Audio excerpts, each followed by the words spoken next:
Hello, good afternoon. Welcome to the American Business Podcast. I'm Kevin Deveji, your host. Today we have Michael Todisco with us from Apprenticeship Connections. Michael, welcome to our podcast. Hello, Kevin. Thank you for having me. Thank you very much for joining us in your busy schedule. We have a lot to cover today, a lot of educational information, and I'm very excited.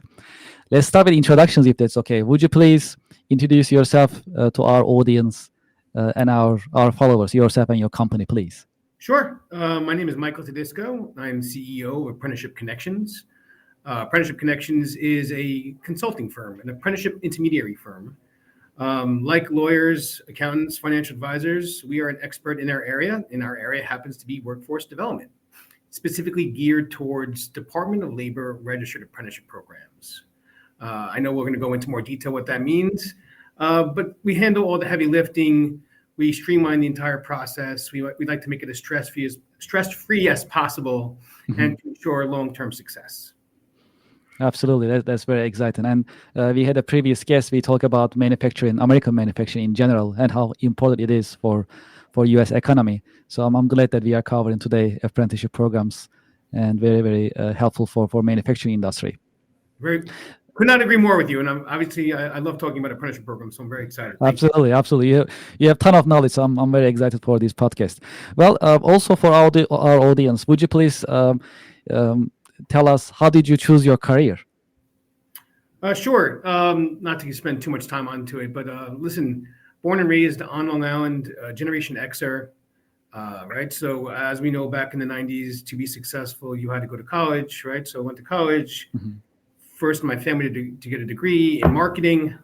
And I'm not going to tell you my whole life story, but I use this as a way to motivate myself and use it when speaking to young individuals because it is very relatable. So you graduate college, you get a job in the city, get a marketing degree, and you find out that you don't like what you do. And it's much harder when you graduate college to find a career. And you take a bunch of aptitude tests and you're like, well, the only thing I'm good at is sales. So I get involved in a lot of different sales opportunities, mortgages, financial services, chasing the rainbow to the pot of gold that never existed. I'm sure many people can relate to that. And again, this is organic, right? Because at 18, you think you know what you want to be for the rest of your life. And we have this question that we ask young individuals, what do you want to be when you're 18 or 19 or 20? Just follow a roadmap. And some roadmaps will hit some dead ends, some bumps along the way. And organically, you will get put into a situation like mine in my late 30s when I was working for an organization that advocated for non-union construction companies, which I didn't even know existed. And it wasn't until my 30s that I got even introduced to the world of apprenticeship programs, right? Because I don't think, and we still don't do it currently now, in high school, apprenticeship programs aren't really discussed to the magnitude that they need to, unlike other countries around the world where it is very common and more likely the norm. But from 2013 to 2018, I worked for this organization firsthand, seeing how successful young individuals on Long Island, high school dropouts who are going through construction-related apprenticeship programs, and I really felt like there was a need here.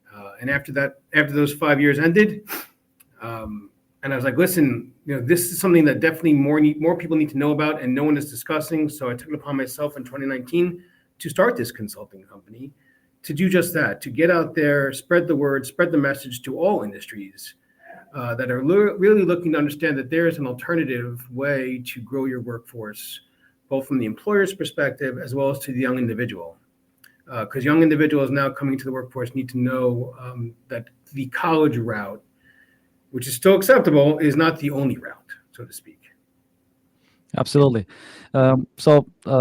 Actually, you work with manufacturers a lot and other businesses, as well as I know that you have a lot of interaction with the next generation, and you do a lot of you deliver a lot of mentorship in that sense. When we look at it from this point of view, what are the most exciting and challenging part of your job?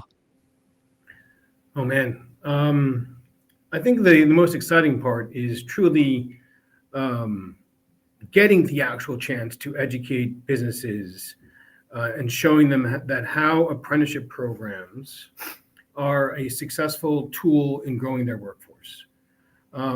As we all know, after COVID, a lot of industries, not just the manufacturing industry, a lot of industries got hit where they were unable to find experienced workforce.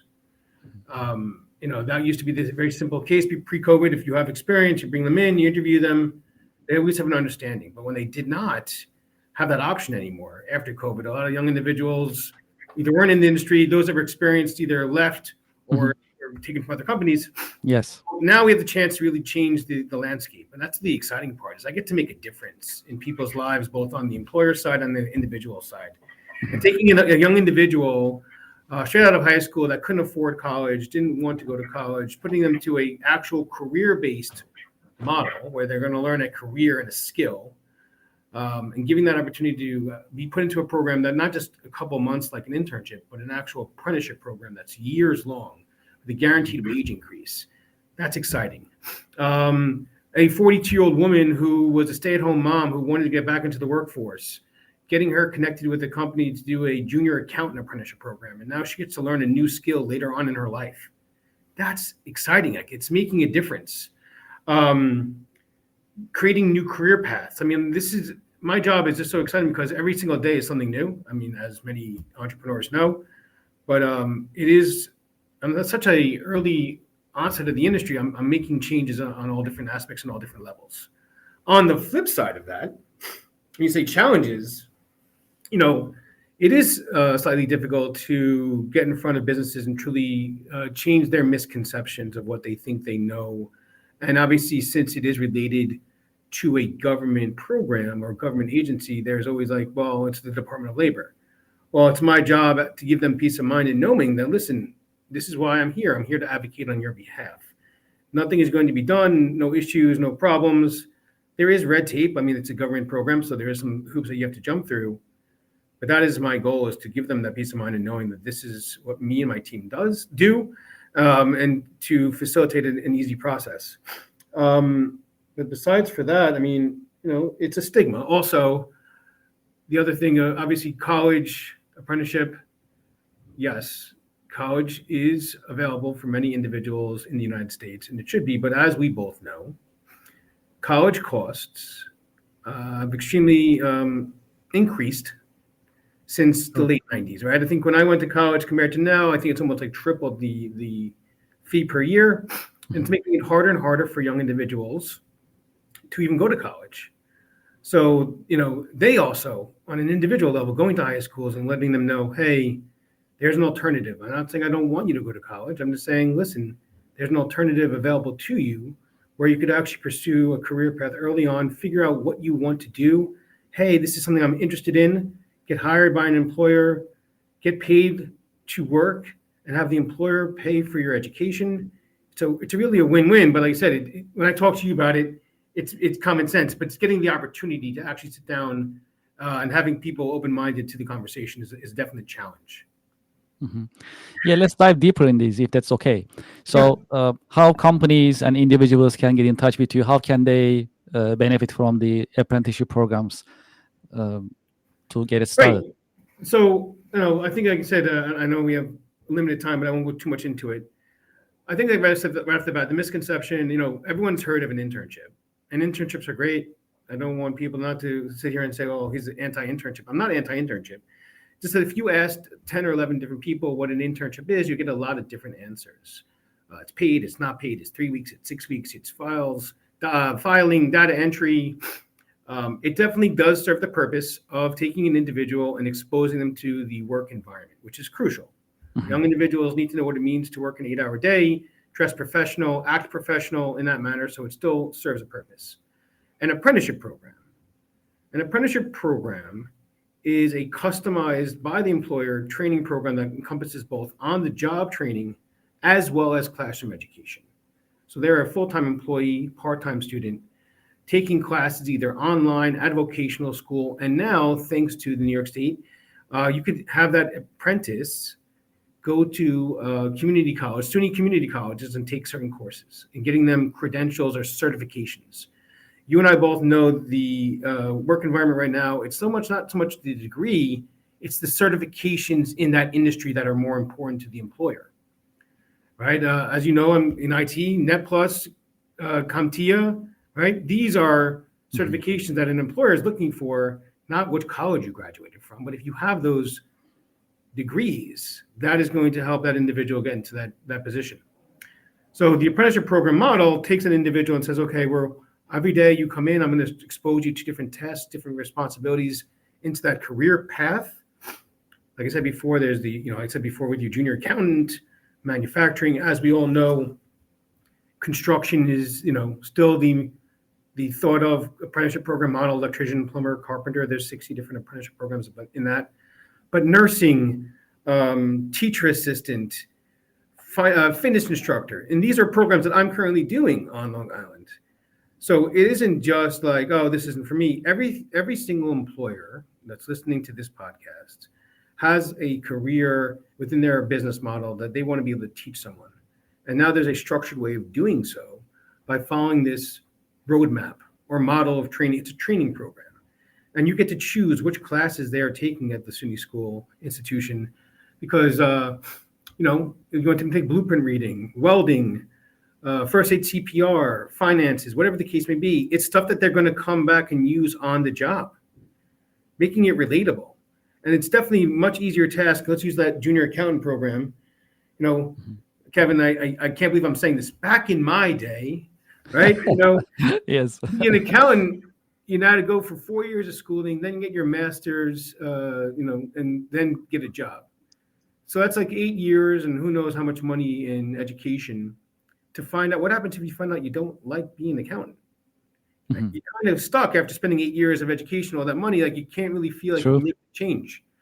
Now, in this apprenticeship model, you're exposing someone early on, you're providing them a way of making some money, sending them to school, and it's a 2-year program. So in those 2 years, what happens at the end of those 2 years? Hey, this is something I want to pursue. Let me go get my bachelor's degree or master's in accounting. Or thank you for this opportunity. I realized much earlier on in the process that accounting isn't for me. I'm going to go pursue another opportunity or another career. So it does help both the employer and employee with that kind of situation. And I'm sorry for going off the tangent, but I know, listen, it's one of the opportunities to go into more detail about apprenticeship programs. But you find my information to, my website is, the name of the company is Apprenticeship Connections. You can Google that. There isn't any other companies like mine. The website is acccnys.org. That's 3 C's. On our website, there's a list of over 175 different training programs in all different industries: automotive, IT, health and human services, hospitality, manufacturing, maintenance. Again, because these are all industries that have career paths available to them, as well as a contact us page where you can send us a message and someone from our team can get back to you and set up a meeting to go into more detail. Yes, absolutely. This is really educational. Also, would you like to share information about the grant that you got recently with our audience? Thank you very much for that opportunity. Yes. So for anyone watching or listening to this podcast, there are many different opportunities when it comes to workforce that, from the federal level, there are grants and programs available to you. There are state agencies, programs that provide tax credits and funding opportunities. I mentioned to you before a SUNY grant that could take young individuals and send them to SUNY universities for the related instruction. And last but not least, there are local agencies we call workforce development boards all across the country. There are actually 26 workforce development boards in the state of New York alone. Long Island has 3, town of Hempstead and all the surrounding towns, town of Oyster Bay, which basically covers North Shore of Nassau County, and Suffolk County has its own workforce development board. The town of Hempstead, which we call basically the Hempstead Department of Occupational Resources, or DOR/Hempstead Works, so many people might be familiar. They're basically the overview of how to basically implement official workforce development systems and programs.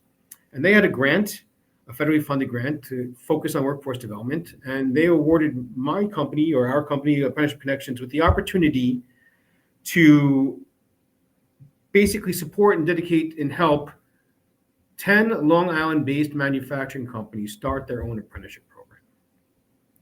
So this is giving them a huge opportunity. And as we know, and if anyone else from the manufacturing company has been on this podcast with you, Long Island manufacturing is taking a big hit currently right now. And I know it's something we're going to go into more detail later, but the average age of a manufacturing employee is in its 50s, right? And the number of people retiring per year, the number of opportunities that are opening up is widening, right? Because there are more opportunities, Hmm. and the young individuals are not.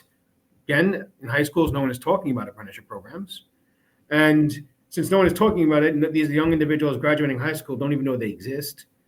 And there are so many job opportunities and so much needs so these apprenticeship programs are connecting that link, right? Taking young individuals out of high school or even possibly out of college, getting them hired by a business, training them a skill, and hopefully will grow work retention and allowing that roadmap or progression of career to show them that you could start at an entry level position. After 3-4 years, you become a senior, and then you can either move on to management or so forth. But it's just providing that roadmap to all manufacturing companies. And as Apprenticeship Connections, again, being hired by the town of Hempstead, there are no fees, right? Everything is going to be covered through this grant. So a manufacturing company on Long Island that really wants to find a way to take young individuals and hire them and train them, there's no cost. The only cost to them would be the cost of the new salary.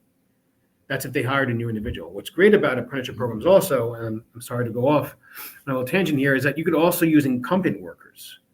So if you have someone that's in the incumbent worker, maybe in your warehouse department or another department that has potential, and you want to approach that individual and say, would you be interested in becoming a CNC machinist or a technician, an engineer? This is an amazing opportunity. I can't see how an incumbent worker that already knows how good of a company you are, that already has bought into the company culture, would say no to this opportunity. Because you're going to show them that they're going to get credentials, get certifications from a local university, get a wage increase, progressive wage increase, which is mandated by the Department of Labor, and putting them on a much better transition or track to be more successful. So incumbent workers, new workers, I mean, it covers the gamut. And again, most importantly, helps manufacturing companies on Long Island grow because, I mean, there are over 3,000 manufacturing companies on just Long Island alone. I think they employ close to 80,000 jobs, and we want to keep people in Long Island, and we want to show them the opportunity to find a career. And it just checks off all the boxes. Absolutely. That's a great opportunity for manufacturers to actually keep their employment pool active, and the next generation, the younger individuals, can join the manufacturing, learn, and grow their own. Yeah, absolutely. That's very important. Great. Yes. So, I'd like to also, get your insight about AI. So, AI we are using nowadays in our jobs, in our businesses, in our lives in general. So, what Right. is your take, AI and the job market? Maybe a little bit of manufacturing take. How do you see it? Listen, AI is here to stay, and at first I was a little hesitant, but listen, AI from a business perspective, you have to find a way to incorporate it into your business, whether it be the marketing side, but for manufacturing, I'm sure there's more ways you could use it for on the production side. But it's going to be part of our future, obviously, constantly evolving more and more. But what does that mean? So some jobs might be eliminated because of AI, but that also means more jobs or new jobs are going to be created, right? So there are apprenticeship programs right now for robotics, cybersecurity, technicians, right? This is all going to be directly related to AI and AI services. So it's not like, there's an automation program. There are endless opportunities that AI can still incorporate workforce development. And all the AI technologies are skill-based. So you can't just hire someone and go, okay, just here you go figure out how to work with AI. It's a skill. You're still going to need to teach someone how the human component and AI are going to collaborate together. So in my personal opinion, AI is going to make more efficiencies, make more progressions for the industries and for society as a whole. But we should not be afraid of it, and understand that there are going to be new opportunities that apprenticeship program training models are going to be needed for because the human connection is still going to be there. So, in my personal opinion, again, it's only going to be more beneficial, especially for the manufacturing industry. Like I said, robotics, automation, cybersecurity. These are apprenticeship programs that are currently existing now, and I'm pretty confident in the near future there will be new programs created that could be both in manufacturing and AI spaces combined. Yes, yes, absolutely, absolutely. That's a great insight. Thank you very much for that. And also, we always ask our guests about their predictions. So, in terms of the job market and also the economy moving forward for 2025 and further, what is your prediction? How it will be the job market, for example? There is a lot of uncertainty, obviously, what's going on forward. But I think the only guarantee, so to speak, is the job market, right? There is going to be a need to grow the workforce in the United States as a whole, not just Long Island, not just New York, but whatever the future may hold. The baby boomers are retiring in all industries, right? And if more people are retiring, there are more needs and opportunities to grow your workforce. So regardless of what the current administration does, and again, especially when it comes to manufacturing, the average age of these employees are too high. You cannot sustain long-term success when your average age of your employees are in your 50s. It's not going to be possible. So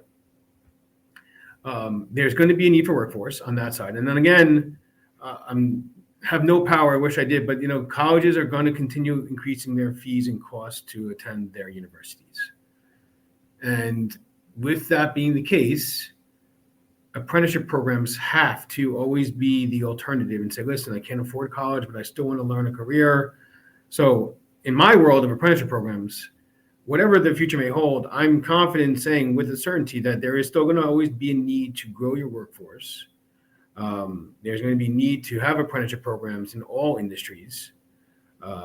Yes, in manufacturing specifically, but it's only going to strive and help the next generation enter the workforce, because the costs of being what they are. If we don't provide some kind of clear-cut goal that takes an individual and says, hey, follow this map or follow this plan, in 4 or 5 years from now, you'd be making close to $200,000.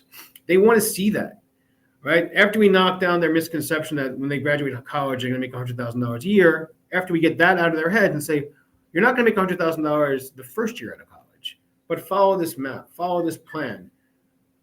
Look at the long-term success. Don't quickly look at the short-term immediate gratification that you always strive for through technology and whatnot. But hey, if you do what's required from you, you come in every day, you work hard and do your on-the-job training, and you go to your classes and take this educational courses and come back and use what you used in class, you will be successful. So again, I don't know what the future is going to hold, but I know for workforce development, there's going to be a need, and it's only going to grow. Mm-hmm. One question, that's kind of a bonus question. So let's think about a young individual who just graduated from college. Right. How can she benefit from apprenticeship program? What would you recommend in terms of a career path, for example? This is always the most difficult question I have, right? Because I would love to tell people that, you'll see the list on my website of all the different programs. Yes, those are models that have already been approved, but we do not have enough businesses implementing apprenticeship programs. So, if I would love to be able to tell a young individual that wants to become an engineer, hey, here's a list of all places that have apprenticeship programs. A lot of them do not. But it's going the other way is when in an interview with a potential employer, asking them those questions like, what kind of training are you going to provide me? What kind of way are you going to help me grow within your company? Right? Because an apprenticeship program, and maybe even ask for the apprenticeship program, but is saying, what are you going to do to invest in my success with your company? From the perspective of the employee. And employers need to understand, like, this generation needs to know that there is some kind of investment on their part. Like, no one, I think, wants to leave a job every year and go someplace else. But if you know that you're truly investing in your workforce from a young individual's perspective and giving them that map to grow, they're going to stay.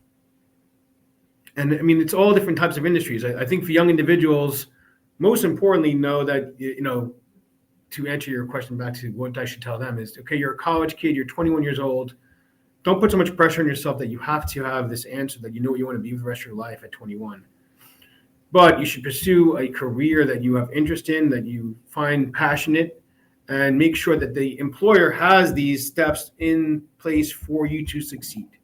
And those steps, in my mind, is an apprenticeship program or something related like an apprenticeship program. If it isn't an apprenticeship program, a training program, an internship that actually has skills that they're going to actually learn and walk away with. But if that individual finds something like that, getting certifications in the industry, finding out from the industry what is required, networking. Kevin, you and I go to a lot of networking events together. How many young individuals are there? I tell young individuals, come to this networking event with me. Talk to people. I think, and I don't know how you feel, but if I learned about networking in an earlier part of my life and to not have that fear of walking into a room and being afraid, if a young individual walked into a room and said, hi, my name is Steve, I'm interested in pursuing a career in AI related. What advice do you have for me? You would give them the advice. And you know what Steve should say right after that? Steve should say, thank you, Kevin, for your advice. Do you have a card? I'd love to keep in touch with you. Mm-hmm. If Steve would have done that 3 or 4 times in every single networking event that he goes to, what is he doing? He's building confidence. He's organically building a network. And it's stuff like that. If these college students were to just get out of their little shell earlier on in life, I think it would truly be a success in the long run. Absolutely. Actually, yeah, that's actually the final take that I was going to ask you. What are your recommendations or suggestions for the next generation to prepare themselves? Do both sides of the equation. Yeah, absolutely. Yeah. For the employer, like I said, is any employer listening to this podcast, if you are concerned or worried about your current workforce or future workforce, or do not have a training program in place, I mean, this DOL registered apprenticeship program is the most customized credentialed program there is. And by putting something like this in place to your company, regardless of what your industry is, reach out to me, ask me the question. Again, the website is acccnys.org. There's a list of all the different programs we currently have, or if nothing else, contact us and we can have the conversation about what you're currently doing and find a fit or create a fit. For young individuals entering the workforce, or if you're just lost, confused, and like I said to you before, with me, graduate college, you think you want to be going into marketing, you realize you don't, and then you don't know you have any other options. And I pursued sales because I didn't know there was 174 other apprenticeship programs available to me. I just felt that, an aptitude test said I have to go into sales, and I went into sales. I don't want young individuals to feel that way. Like, I don't have any other choice. I'm going to have to do this because there's nothing else available for me. That's not the case. Find out what your interests are, take some chances. There's nothing wrong with making mistakes, but in an apprenticeship program model, allows you to make some money, have the employer pay for some of your education. You don't like it, maybe this isn't for you, go pursue something else, and then come back if you have to. It's a roadmap.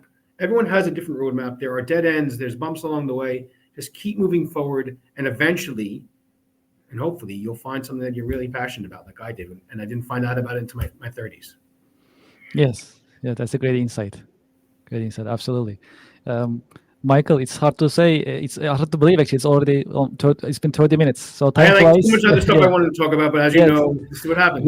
We should do part 2. We should definitely do part 2. Yes, thank you so much for being with us in your busy schedule. I always appreciate your insights, your educational content that you share in any environment. Truly appreciate it. Thank you for joining us today. Thank you very much for having me. I really appreciate it. My pleasure. We should definitely do part 2. Thank you. Thank you. And to our audience and our listeners, thank you very much for being with us. Every Friday afternoon is time for the American Business Podcast. So you can always join us afternoons on Fridays, and we have the chance to learn from experts. Today we learn from Michael Todisco. Knowledge is power, and let's learn from experts. I'm looking forward to having you at our coming webinar sessions and podcast. Thank you very much. Have a nice day.